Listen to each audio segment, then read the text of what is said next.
Cuando hablamos de los otros derechos, no quiere decir que vayan en contra de los unos. No se pretende eso. Sino se pretende, que pensemos, que reflexionemos y que tengamos también pues, una voz y una palabra para todo eso que vamos a escuchar y voy a contar, pues, qué nos evoca, qué nos sugiere. Entonces, vamos a adentrarnos y a ir viendo, porque uno de los riesgos que corremos es el tiempo, que el tiempo va muy justo, encima tengo aquí la presidenta de primera fila, entonces todavía más.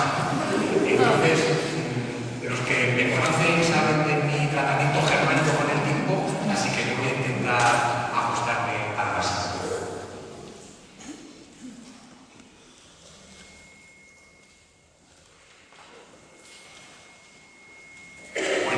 Esto de los otros derechos, cuando estaba un poco pensando, yo por pensar en el tema del árbol, ¿no? Y luego resulta peculiar y curioso cómo luego hay símbolos y gestos que se repiten, ¿no? El símbolo del árbol con las raíces también salió ayer, ¿no? Cuando comentaba Fernando, ¿no? Entonces, cuanto menos curioso. Yo suponía que esto de los otros derechos, más o menos, viene a ser algo así, un árbol en el que el tronco general, el tronco grande, pues serían los derechos más habituales, los más característicos y que todos y todas más o menos pues, podemos conocer e identificar así de manera muy rápida. Las otras ramas, las hojas, incluso algunos frutos que por ahí, sería la materialización de esos derechos ya conseguidos, ¿no? Eso serían los frutos. Incluso sabemos que hoy en día, desgraciadamente, muchos frutos están cayendo y no porque precisamente estén madurándose a su proceso natural, ¿no? Y luego quise también identificar el tema de las raíces, ¿no? Porque creo que de lo que vamos a hablar esta mañana se mueve en ese terreno, ¿no? En ese terreno de las raíces, de las entrañas, ¿no? Luego podremos definir, ¿no? si lo que vamos a ver se mueve en este terreno de las raíces o a lo mejor es sabia, no sé, por pensar. Luego como lo vamos a ver entre todos, se me olvidó que esto es un taller. Entonces, al ser un taller, yo no voy a hablar, sino que como es un taller, pues ustedes también van a tener palabra, porque de lo que se trata es de que nos nutramos todos y de que de alguna manera nos vayamos retroalimentando de todo el conocimiento y afortunadamente todos y todas llevamos tiempo. Entonces, un poco esa va a ser la línea.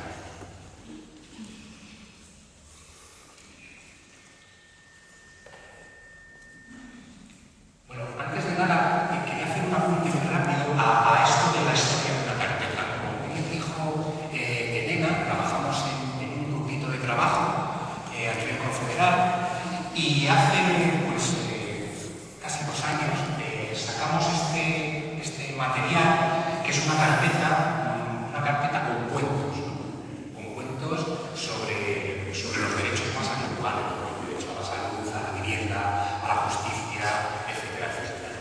Y estos se llaman cuentos porque serían así como una historia de una persona, cómo sería su vida pudiendo ejercer ese derecho y cómo es la misma vida de esa persona sin ese derecho, ¿no? Cómo las historias cambian y nos tocan de lleno cuando las historias están contadas en primera persona. La traigo aquí porque es una carpeta muy interesante para todos los que tengáis grupos de jóvenes, educadoras, porque es un material muy trabajable para dominar este tema de los derechos. Entonces, simplemente quería compartirlo.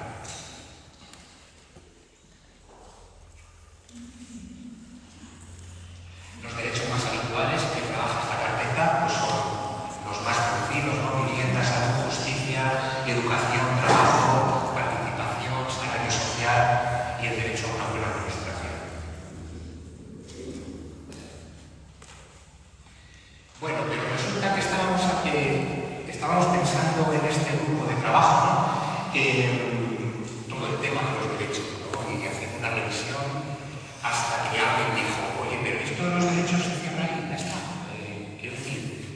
derechos? Claro, formuló la gran pregunta y nos pusimos a pensar. Y bueno, llegamos a la conclusión de que si con esto de los derechos no pasa un poco como lo que pasa con las necesidades humanas, las necesidades, que sabéis que hubo un psicólogo Maslow que estableció una jerarquía de las necesidades y dijo, bueno, hay necesidades básicas, bueno, esta es la pirámide, ¿no? Hay necesidades básicas de seguridad, de pertenencia, de autoestima, ¿no? Entonces dijimos, bueno, antes de nada, algunos hoy en día dicen que incluso a estas necesidades había que añadirle esta otra, el wifi, ¿no? Como necesidad básica, más inmediata y más urgente a todos, ¿no? Pero bueno, al margen, nos preguntábamos esto, ¿no? Lo mismo que pasa con las necesidades pasará con los derechos. Esa era la gran hipótesis planteada, ¿no? Hipótesis, por otra parte, que ya aprovecho para deciros que esta hipótesis tendremos que validarla al final de este taller. No sé cómo lo haremos, si levantando la mano, no sé cómo lo haremos, pero hay que hacerlo. Yo no me puedo ir de aquí sin saber vuestra valoración sobre lo que vamos a ver, ¿no? Entonces, es una de las grandes preguntas que tendremos que resolver al final de la misma, ¿no? Y por lo tanto, bueno, pues empezamos a diseñar este material que es el que vamos a presentaros, ¿no? Deciros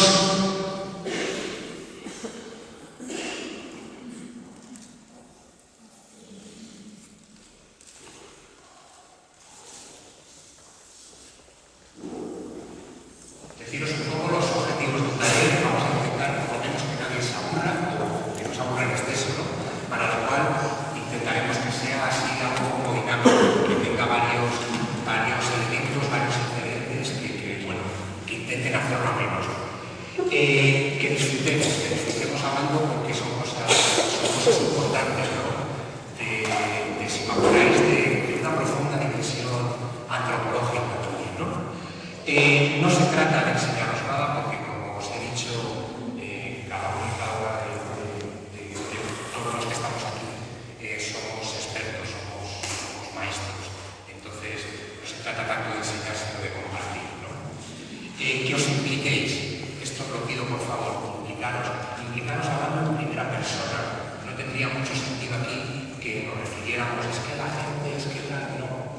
Aquí tiene más sentido hablar de cada cual, ¿no? Es decir, bueno, pues yo lo veo así, o a mí lo que me sugiere, o lo que me toca es esto o esto otro, ¿no? Pero por favor, en primera persona. Y como somos, afortunadamente, muchos y muchas los que estamos en esta sala, tenemos que hacer intervenciones rápidas y breves, ¿no?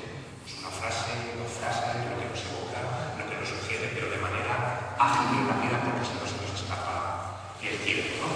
El esquema va a ser ver un pequeño vídeo de cada derecho y luego pues irán pasando cosas, vamos a ver qué es lo que pasa, ¿no?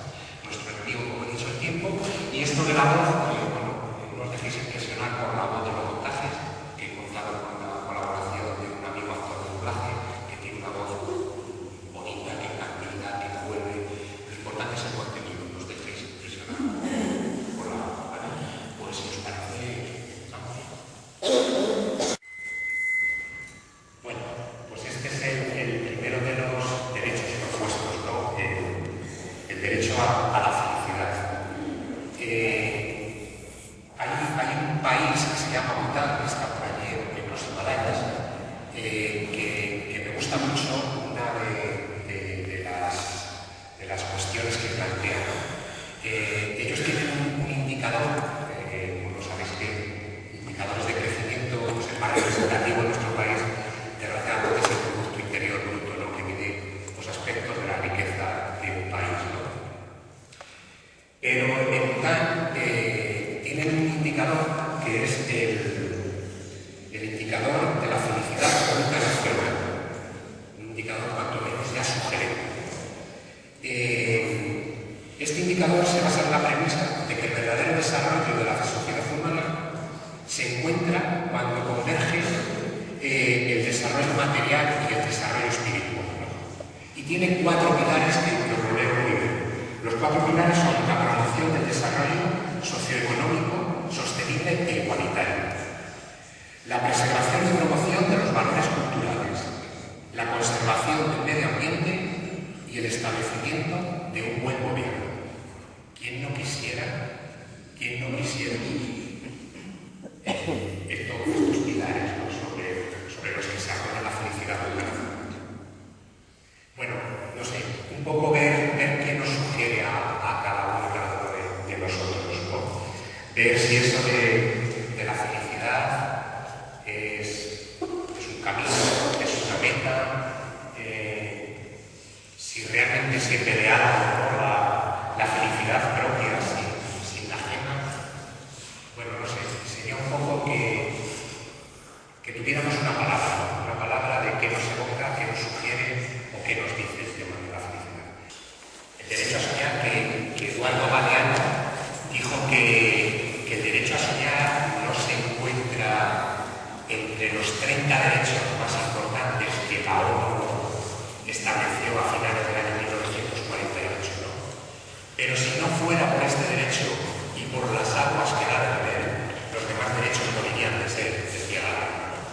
Entonces, para que veamos un poco la importancia y la trascendencia que tiene este derecho a soñar. Un compañero de Cáritas, de Cáritas Española, de los servicios federales, él tiene esta frase que me parece muy significativa, ¿no? Él dice que los sueños colectivos son el maná de nuestro tránsito por el desierto. Son el antídoto a la pesadilla que muchas veces supone la realidad. Son la argamasa que ha sondado la historia de la liberación humana, ¿no? Me parece tremendamente significativa y relevante la cita, ¿no? Entonces, si os parece, pues vamos a ver qué es lo que nos sugiere el siguiente de los libros. Interesante este derecho. Derecho a la ternura. Claro, cuando pensábamos un poco, nos preguntábamos, nos hacíamos cargo de la importancia de este derecho, pero la importancia que tiene desde que nacemos. ¿Y cómo crecemos? ¿Cómo crecemos si hemos tenido esa ternura cerca o la hemos tenido lejos, ¿no? Que muchas veces también nos da claves, nos da pistas para entender, bueno, comprender mejor un poco las realidades de las personas con las que trabajamos en nuestro día a día, ¿no? Y vemos personas que son muy efectivas y las hay que no, hay muchas que no. Los franceses tienen una expresión muy peculiar para denominar a las personas toscas, duras, ¿no? Les llaman osos mal lamidos.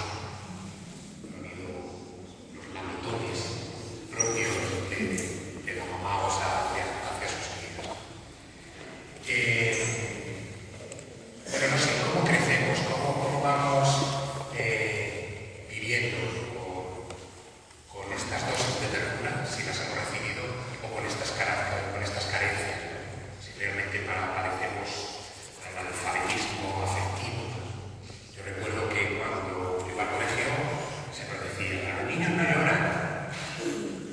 Bueno, pero ahora mismo que ya somos adultos, hay veces, de hecho, que si nos emocionamos, yo creo que hacemos es pedir disculpas, ¿no? O sea, como que está mal visto. Entonces, bueno, cuántas cosas curiosas pasan con esto de la ternura en función de si se ha recibido o no. Y la importancia de crecer. Cuando decía la importancia de crecer, hubo un experimento que realizó Federico II en el siglo XIII, el emperador del Imperio Sacro Romano Germánico, y Federico II, pues resulta que este hombre hablaba como 4 o 5 lenguas.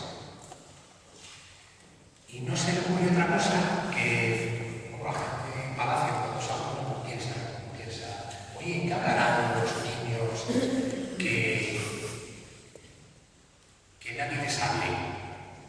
O sea, si cogemos a un grupo de niños, los aislamos, los metemos en un sitio donde no les falte de comer, no les falte protección, pero nadie les hable, ¿en qué idioma hablarán?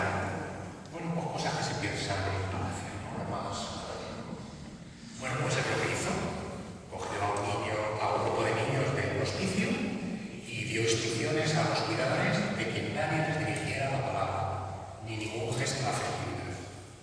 Solamente que les dieran de comer y ya está. Todos los niños del experimento murieron. Y eso ya da alguna pista. Pero también es muy interesante otro experimento una verificación que hizo Fritz Talbot en el siglo XX, a comienzos del siglo XX.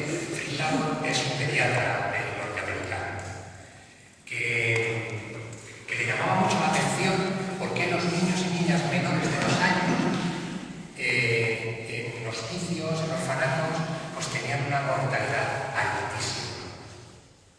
Entonces, investigando, llegó a la conclusión de que esta enfermedad se apoderaba de las criaturas de una manera pues desconocida, ¿no?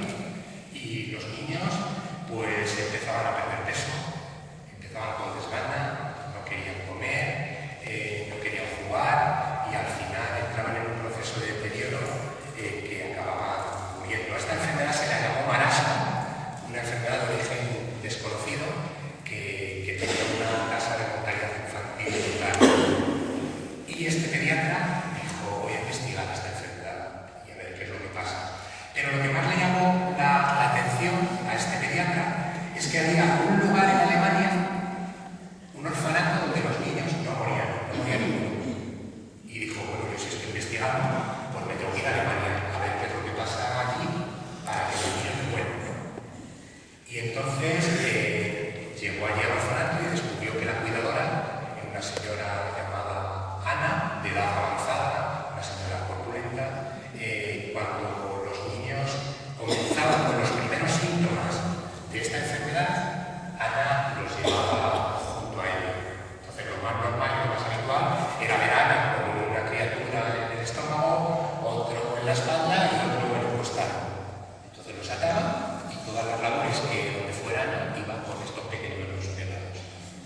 Claro, y contraviniendo las normas de la época, que encima decía que a los niños había que cogerles lo menos posible, fijaros la expresión, para que no se echaran a perder.